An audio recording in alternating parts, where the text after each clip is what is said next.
Primeira vez que Jesus falou comigo, eu tenho que falar por partes. Primeira vez foi no meu quarto, em outubro de 97, como eu te falei. A minha família foi uma família assim, muito conhecida no Brasil. Eu sou a primogênita dos 6 filhos que a Baby e o Pepeu tiveram durante 18 anos que eles viveram juntos. E eu sou a primeira filha. Hoje eu tenho 36 anos, daqui a uns 3 dias vou fazer 37. E a nossa família sempre foi uma família espiritual. Minha mãe foi muito conhecida no Brasil pelas buscas espirituais dela. Uma mulher que sempre buscou a Deus em todas as religiões. Ela acreditava, e ela ensinou isso para os filhos, meu pai também acreditava, que Deus era uma força, que Deus era uma energia, que Deus era coisa boa, e que todas as religiões pudessem levar a Deus. E eu cresci assim, acreditando nisso. Eu não sabia, por exemplo, que Jesus era Deus, eu não sabia que a Bíblia era verdade, eu não acreditava nisso, porque nunca ninguém tinha me ensinado isso. E um dia, minha família teve uma experiência acima do normal, no nível do sobrenatural. Minha família começou a se envolver com os espíritos que vocês vão identificar, quem acompanhou a carreira da minha família sabe, os espíritos do Ra.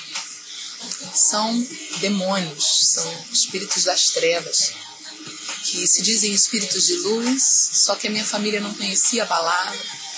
Então a minha família passou 10 anos servindo aos demônios do Ra. Nós acreditávamos que eram seres extraterrestres, evoluídos, porque foi isso que foi passado para nós. E nós fomos descobrir, muitos anos depois, eu fui descobrir, depois fui contar para minha mãe, que no início relutou, mas depois aceitou, graças a Deus. E nós fomos descobrir muitos anos depois, né? Eu fui descobrir muitos anos depois, que não eram seres extraterrestres, eram demônios. E durante 10 anos a nossa família viveu debaixo da influência desses espíritos, que tinham um capricho muito especial comigo e com a minha mãe. O desejo deles era que nós fôssemos 2 bruxas. E eu fui iniciada já garota nas experiências sobrenaturais, no sobrenatural. Eu via coisas fantásticas, que não vem ao caso contar aqui agora.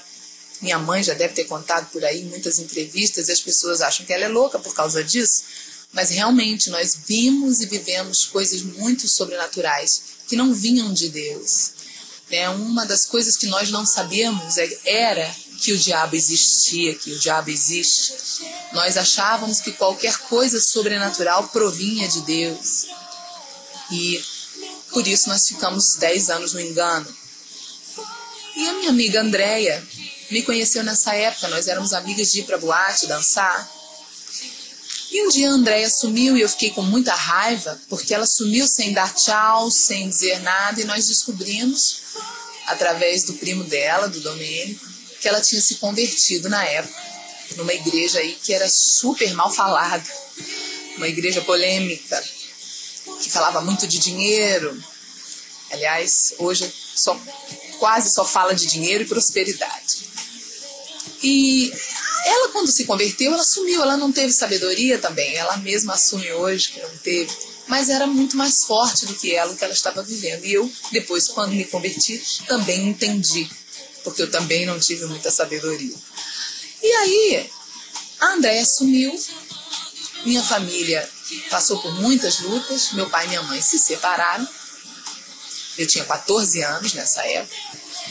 E aí, cada um seguiu o seu caminho, a família foi se virando. Anos depois, um dia eu já tinha minha filha, Hannah, já cantava com a minha mãe, eu fazia back, eu e as minhas irmãs. Naquela época, a minha irmã Zabelê ainda estava morando nos Estados Unidos, só eu e a Nana, que estávamos no Brasil, e estávamos cantando com a mamãe. E um dia nós estávamos fazendo um ensaio para um show, e uma pessoa da equipe incorporou no meio de uma discussão, na hora da saída do ensaio. E essa pessoa partiu para cima de mim.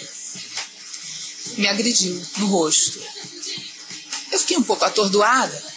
E todo mundo voou em cima, segurando a minha, segurando a pessoa. Eu nem ia reagir, não tinha nem tido essa reação, nem pensado. Mas as pessoas, por um reflexo, seguraram.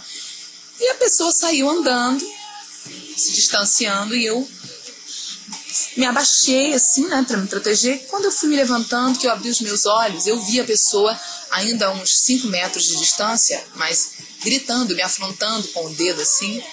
E essa pessoa dizia assim: você vai ver, você vai ver, você vai ver. Eu não estava entendendo. Mas quando eu olhei, os meus olhos espirituais abriram e eu vi como se fosse a pessoa toda transparente e um monstro, uma coisa, um demônio, uma coisa horrível dentro da pessoa. E eu fiquei muito chocada, porque eu não usava drogas, eu não fumava maconha, eu não cheirava cocaína, eu estava lúcida. Então eu sei o que eu vi. Ninguém pode dizer que eu estava louca, estava alucinada, não. Eu sei o que eu vi.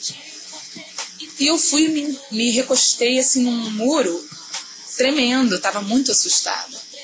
E tinha uma guitarrista que tocava na banda, chamada Lui, que hoje em dia toca no programa de Sérgio Grosman, na banda dele. E a Lui era cristã, eu não sabia. E a Lui me segurou, olhou pra mim e falou: não fique com raiva de fulano. Eu falei: por quê? Ela falou: porque eu também vi. Era o inimigo. E eu fiquei assustada, porque eu pensei: então não foi só eu. Não foi só eu. E fui pra casa, a primeira coisa que eu fiz foi ligar pra Andréia. E comecei a pedir perdão pra Andréia. Falei: olha, me desculpe, porque eu sempre te julguei como sendo uma fanática. Eu sempre achei que você era uma louca. Mas realmente existe. Eu não sabia que existia isso. E ela foi na hora na minha casa. Ela disse: eu vou aí agora. Quando chegou lá, ela orou comigo e foi embora. Só que durante a oração eu comecei a chorar. Eu achava que eu estava emocionada, mas não era. Já era o Espírito Santo. Quando ela saiu, eu me lembro que eu fechei a porta, fui direto pro meu quarto. Acho que a minha filha estava na escola, eu estava sozinha em casa. E eu me tranquei no meu quarto e eu comecei a falar com Deus. Eu sempre acreditei em Deus, foi uma herança que os meus pais nos deram, nossa família, eles sempre acreditaram muito em Deus, mas eles não sabiam que Jesus era Deus. E aí, eu entrei no meu quarto e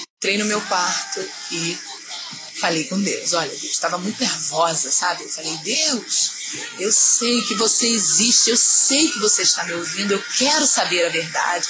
Se realmente Jesus é Deus, eu quero saber. E comecei a falar: eu sei que o diabo existe porque eu vi. Não adianta você mandar ninguém falar comigo, eu quero que você me revele se Jesus é Deus. E depois de muito tempo, quando eu me converti, eu fui entender como Deus gosta que a gente tenha essa atitude, porque ele é como um pai que se sente muito amado quando você rejeita todas as outras opções e só quer ele.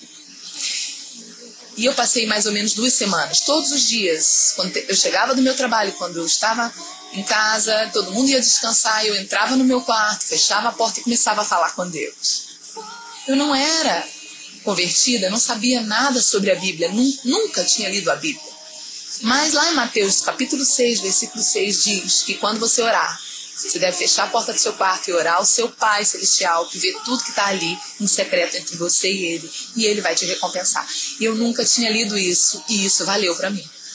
Porque depois de 2 semanas, mais ou menos, eu não tenho o cálculo exato, um desses dias, né, depois de 2 semanas, eu estava na minha oração, eu não sabia nem que eu estava orando, mas era uma oração, e de repente eu lembrei da Andréia me ensinando. Ela falou assim: quando você falar com Deus, quando você orar, sempre chama em nome de Jesus. Jesus é o chefe no mundo espiritual. Chama em nome de Jesus. É igual e-mail. Se não for em nome de Jesus.com, não vai chegar no endereço certo. Eu lembrei daquilo, pensei: vai que dá certo, né? Deus não estava me respondendo. E aí eu chamei pelo nome de Jesus. Eu falei: Jesus. Eu me lembro que foi uma sensação engraçada, porque eu não tinha nenhuma intimidade com aquele nome. Eu não esperava. E eu falei: Jesus, se você é Deus. Eu fiquei um pouco emocionada quando eu me lembro, dá vontade de chorar. E eu falei: se você é Deus, eu quero saber a verdade. É muito forte quando eu me lembro desse dia, porque eu me lembro da voz dele, eu me lembro de Jesus falando comigo, e eu me lembro de todas as minhas células do meu corpo reagirem. Eu me lembro que a voz dele entrou no meu quarto, eu pensei que tinha uma pessoa, eu pensei em virar, eu fiquei com medo, mas ao mesmo tempo eu vou me virar para ver. Mas antes de eu me virar, ele me chamou Sara. Quando ele me chamou Sara, a voz dele atravessou todo o meu ser, todo o meu corpo, e eu não sei explicar para vocês o que foi aquilo, só o Espírito Santo pode te revelar. Eu sei que eu fui rolando por cima da minha cama, chorando muito, caí no chão, me prostrei, chorando muito, muito, muito. E ele continuou falando comigo, e ele disse para mim que ele era Deus, ele disse para mim que ele veio à Terra como homem, ele disse para mim que ele morreu e ressuscitou, e o mais importante de tudo, ele disse para mim que a Bíblia é verdade, não é uma lenda. Realmente ela foi inspirada por ele. E eu chorei muito ali, eu fiquei umas 4 horas chorando, eu quase morri. Eu me lembro que teve um momento que ele começou a me falar muitas coisas. Eu me lembro de uma frase que ele disse assim: há muito tempo eu quero falar com você, mas você nunca tinha me convidado, e eu só entro onde eu sou convidado. E de repente eu comecei a chorar de uma forma diferente. Eu fechei o olho, pensei que eu fosse morrer. Eu acho que se eu abrisse o olho eu não veria, porque ele estava em corpo espiritual, mas eu fiquei com medo de ver ele morrer, porque era muito forte a presença dele. E eu senti a distância que ele estava de mim. E era uma presença como se você fosse chegar perto de uma fogueira, e tem um momento que você não consegue mais chegar porque queima. Mesmo sem você estar com a mão no fogo, queima. A presença dele era mais ou menos assim. Só que o fogo não era um fogo, era amor. O amor consumia, quase que queimava. E a sensação que eu tinha é de que eu ia morrer se ele desse mais um passo. E eu comecei a sentir o meu diafragma subindo, porque o meu choro... Eu não conseguia mais respirar. E ele falou com uma voz muito doce, muito forte. Ele disse... Eu me lembro como se fosse agora. Ele disse assim: minha filha, eu vou parar de falar com você. Eu vou precisar parar de falar agora, porque o seu coraçãozinho... Ele falou no diminutivo. O seu coraçãozinho não está aguentando. Mas eu vou ficar aqui com o meu Espírito Santo. Mas eu vou ter que parar de falar com você. E eu me lembro que eu, sem voz já, eu disse não, porque o prazer daquela presença era melhor do que a vida. E eu nem pensei na hora que eu poderia morrer. Só depois é que eu fui entender, quando eu fui ler a Bíblia, que realmente a presença dele é melhor do que a vida. E eu estava disposta a morrer para não parar de sentir aquilo. E ele parou realmente de falar comigo, mas a presença dele ficou. Mas eu chorei ali umas 4 horas no chão. E adormeci no chão, de camisola. No dia seguinte eu me levantei do chão, corri no telefone e liguei para minha mãe. Minha mãe, que sempre buscou Deus em todas as religiões, ela tem muitos fãs pelo Brasil, uma mulher amada pelo Brasil. Uma cantora conhecida, né? Nacionalmente e internacionalmente, brasileira, que sempre honrou a música brasileira. E a mamãe, quando me atendeu, não acreditou em mim. A minha mãe disse que eu estava louca, disse que eu estava fanática, e ainda botou a culpa na Andréia, coitada da Andréia. Disse: a Andréia fez a sua cabeça, a Andréia fez lavagem cerebral em você. E eu falei: mãe, não foi, mãe, é verdade, mãe, eu descobri, Jesus é Deus, os crentes estão com a razão, é verdade, a Bíblia é a verdade. E ela xingou um monte, falou um monte, desligou o telefone na minha cara. E naquela época ela tinha uma funcionária chamada Dona Maria, que era da Assembleia de Deus. E a Dona Maria, muito tempo depois mais ou menos de 1 ano, foi trabalhar na minha casa. E ela um dia me contou, ela disse: você lembra daquele dia que você ligou para sua mãe contando que você havia se convertido? Eu falei: lembro. Ela disse: naquele dia, quando a sua mãe desligou o telefone, a sua mãe ficou completamente furiosa dentro de casa. E eu me tranquei no meu quarto, passei a chave e me ajoelhei e comecei a interceder. E eu fiquei maravilhada com aquilo, porque eu sabia que a minha mãe, no tempo da ignorância, não conhecia o Senhor ainda. E a Dona Maria era uma serva de Deus, uma guerreira que o Senhor colocou dentro daquela casa sem eu saber. Deus cuida daqueles que estão dispostos a servi-lo e a viver para Ele. E realmente é lindo quando você vai descobrindo a mão de Deus. Você nem sabia. E foi aí que tudo começou, né? Os 2 primeiros anos foi o processo de libertação.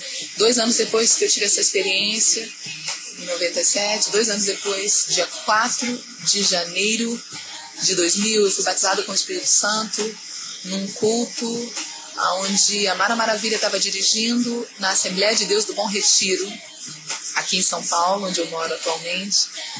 E a Mara tinha me convidado para ir para casa dela passar o final de semana. Ela foi dirigir um culto, chamou todo mundo para subir no altar. Eram poucas pessoas, era o início do ano, estava todo mundo viajando.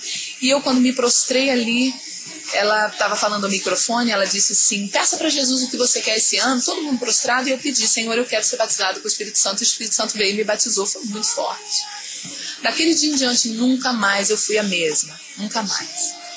Porque eu recebi os dons e eu comecei a ter discernimento de espíritos. E eu já não conseguia mais usar uma roupa indecente porque o Espírito Santo me incomodava. E eu sempre falo isso nas igrejas: se você é uma mulher convertida que consegue usar decote, é porque você ainda não tem o Espírito Santo. Porque o Espírito Santo, ele te incomoda. Porque quando você é santa, você cobre o que é de valor e o que é do seu marido, de mais ninguém. E Deus foi me transformando, me curando. E eu ainda fiquei 5 anos na banda, com as minhas irmãs. Mas depois de 5 anos, Jesus começou a me tratar muito profundamente. Ele começou em 2001 com a Ana Paula Valadão cantando Preciso de Ti. E eu me lembro que quando a Ana Paula começou a cantar aquele cântico: não são de carros ou de mansões, muito dinheiro, fama, não é nada disso que eu preciso. Tanto vazio, solidão eu tenho vivido, distante de ti. Quando ela começou a cantar isso, eu chorei muito, porque eu achava que ela era uma cantora gospel famosa, uma artista, e eu fui entendendo que na verdade não era nada disso. E o espírito da glória do mundo, o espírito do estrelismo, começou a cair na minha vida. Foi o último espírito imundo a cair na minha vida. É um espírito que faz os artistas gostarem de ser adorados e ser aplaudidos no lugar de Deus. Hoje temos muitos artistas que envergonham o nome de Jesus no Brasil, porque eles não entenderam que o altar na igreja não é um palco para dar show. E eu dou glória a Deus, porque com 1 ano de convertido eu conheci os meus pastores, José Antônio e Ludmila Ferber, pastor Sérgio, pastora Cíntia, que são os meus discipuladores até hoje. E foram eles que me acompanharam e que me ensinaram que o altar não é um lugar que você sobe de qualquer jeito. O altar é a linha de frente da batalha de guerra. Se você subir com brecha, o primeiro tiro espiritual, quem cai é você. E aí eu fiquei 5 anos no banco, convertida, sendo tratada, sendo ministrada, sendo liberta, sendo transformada. E depois de 5 anos, eu comecei o ministério humilde, sem cobrar. Eu não cobro, pretendo nunca cobrar, em nome de Jesus. E não é fácil. As pessoas não entendem, mas eu tenho uma direção de Deus. E se eu começar a cobrar, a minha motivação vai mudar. Eu, em vez de ir ministrar pelas vidas, vou começar a ministrar pelo dinheiro. Sem querer, o coração muda. Muitas pessoas não entendem por quê. Mas você passa, às vezes, certas dificuldades, privações. Mas eu prefiro isso do que negociar a santidade e a unção que está dentro de mim. Eu prefiro isso e ter a autoridade que eu tenho para ministrar e libertar e operar libertação na vida de milhares, do que ser uma artista, uma estrela, que dentro de casa não vive o que prega no altar. Como tem muita gente por aí, que eu não vou dar nomes. Pessoas que nem libertas são. Então, hoje, se você quer saber a diferença na minha vida, eu vou te falar. É o discipulado, é o acompanhamento, é ter alguém para confessar um pecado, por menor que ele seja. Não deixe passar. É não viver vida dupla. É não aceitar hipocrisia diante do Senhor. Colocar para Deus: Deus, eu não aceito viver algo que está na tua palavra, viver outra coisa. Eu não aceito viver uma mentira. Eu quero viver a verdade da tua palavra. Estabelecer relacionamento diário com Deus. Uma vida transparente diante de Deus. Esse é o diferencial na minha vida. Foi assim que eu me converti e é assim que eu permaneço até hoje, buscando olhar para Jesus. Não olhar para homens, porque homens têm defeitos, mas seguir uma liderança que tem um caráter correto, que não é perfeita, mas que quer ser. Uma liderança que aceita confronto, que aceita você dizer para eles aquilo que você vê errado, que não se ofende por isso. Esse é o diferencial na minha vida. Eu tenho esse tesouro. Procure isso na sua vida. Procure uma liderança correta. que você vai aprender a caminhar sozinho, sem estar sozinho, com o corpo, mas sem ser dependente. No início, todos nós somos dependentes, como uma criança, como um bebê que precisa que alguém prepare a mamadeira, que alguém dê banho, porque senão morre mesmo. Eu digo esse testemunho que é para honra e glória do Senhor. Eu não sou nada, mas Jesus é tudo. Então nele eu posso todas as coisas. Nele eu sou uma princesa de Deus. Sem ele não sou nada, sou pó. Mas com ele posso tudo e sou mais que vencedora, assim como você. Eu quero deixar essa palavra para você. Fique firme nos caminhos do Senhor. Deus é fiel. Diga não para o pecado. Diga não. Cada vez que você disser não, Deus te dá imunidade contra aquilo que você disse não. É assim que eu tenho vivido, é assim que eu tenho prosseguido. Que o Senhor te abençoe e te guarde, em nome de Jesus. Amém.